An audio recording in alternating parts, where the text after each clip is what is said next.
So we're now 5 days into NBA free agency, and it has not slowed down one bit. In day 4, we saw probably the biggest move in free agent history, with all due respect to LeBron's move to Miami and even his move back to Cleveland from Miami.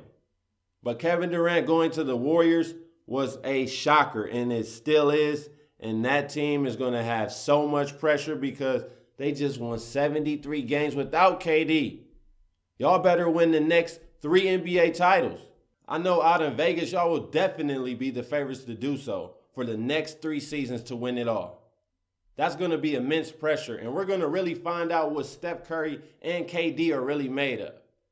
All the pressure is on their back to perform. Y'all have the first core 4 ever. The first super team ever. So now, it's time to deliver. Rings, baby. Rings. But once the domino of Kevin Durant fell, we knew the effect would follow. San Antonio, within 30 minutes, signed Pau Gasol, which is a good move for them to combat this in some sense. There are rumors Duncan could retire, so they definitely need to fill that gap. Pau is still a good player, can still do a lot of things, pass, shoot, rim protect to some extent. He is going to work well with San Antonio, and LaMarcus cannot be counted on too much. So this move was necessary for San Antonio to keep pace with Golden State. And that's only to some extent because Golden State's still head and shoulders above San Antonio, especially on paper. Now, moving on in other free agency news, Jamal Crawford is heading back to LA, and the Clippers, they need everybody they can get and some because they're way out of the picture in the Western Conference now. Even San Antonio is a notch down from Golden State, and the Clippers, they're a notch down from San Antonio. So moving on, Dirk Nowitzki, his old loyal ass, and I say that jokingly, is headed back to Dallas. This time he will finally make $20 million a season, what he deserves. So I got to salute Mark Cuban for finally repaying Dirk for all the years he took a pay cut for you to bring a superstar in that you never brought in for him. Thanks, Mark. I'm sure Dirk appreciates it. Wait, am I being too hard on Mark? I mean, Dirk does have a ring. But moving on, lastly, to Dwyane Wade. Negotiations between him and Miami have gotten ugly. I mean, if you're following reports, they're out there too. It is being said Dwyane Wade's relationship with Miami is eroding. And that's crazy to think. That's Wade County. Dwyane Wade is synonymous with the Miami Heat. He is their franchise. Definitely the best player to ever put on a Heat uniform. So in a perfect world, D Wade will remain in Miami.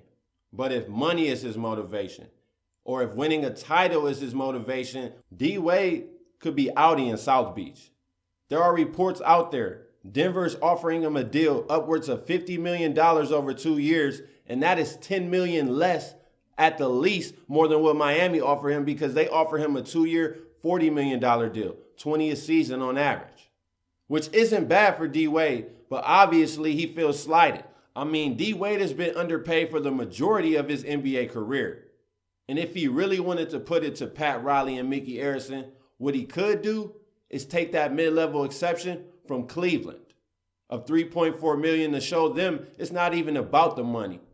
It's about the principle.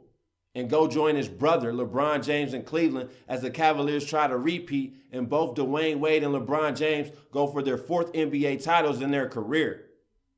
Also, it combats Kevin Durant signing with Golden State. I think the Cavaliers lack another swingman. So adding D Wade will be a perfect fit. And I do want to say this. The Cavaliers follow D Wade and Gabrielle Union on Instagram and Twitter. Is that a coincidence? I don't know. All this could be blowing smoke for D Wade to get leverage in his negotiations with Miami. And honestly, that's what I hope it is. I want to see him retire in Miami. He is the Miami Heat. I don't want to see D Wade anywhere else. But if he is to leave, D Wade, leave for the championships, not the money. We don't want to see you on Denver on a meaningless Nuggets team struggling and trying to make the playoffs in the Western Conference just because you wanted to make over $25 million per year. You're better than that, D Wade. You're arguably a top 3 shooting guard of all time. Stay with the Miami Heat and ride the course.